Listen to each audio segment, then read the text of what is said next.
দিল্লিতে আপ বিদায় হয়েছে, বাংলায় পাপ বিদায় হবে।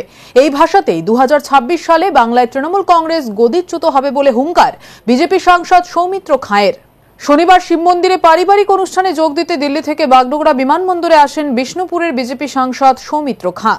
সিসিএনকে দেওয়া এক সাক্ষাৎকারে জানান, 2026 সালে পশ্চিমবঙ্গে পাপ বিদায় হবে। দিল্লিতে যেমন আপ বিদায় হয়েছে, নরেন্দ্র মোদী তথা বিজেপির ওপর মানুষ ভরসা রাখছেন, তার ফল পাচ্ছে সাধারণ মানুষ। 27 বছর পর দিল্লিতে বিজেপি সরকার প্রতিষ্ঠা হতেই পরবর্তী টার্গেট পাটনা হয়ে কলকাতা।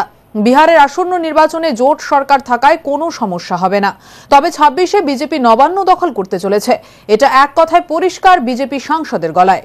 পশ্চিমবাংলার পাপ বিদায় হবে একদিন, এবং 2026-এ পাপ বিদায় হবে। দিল্লিতে আপ গেছে, আর দিল্লিতে আর বাংলায় যাবে পাপ, নিশ্চিতভাবে বিদায় হবে। মানুষ ভরসা রাখছেন নরেন্দ্র মোদীজির উপর, ভরসা রাখছেন ভারতীয় জনতা পার্টির উপর, এবং আমরা তার ফল পাচ্ছি। 27 বছর পর আমরা পেলাম।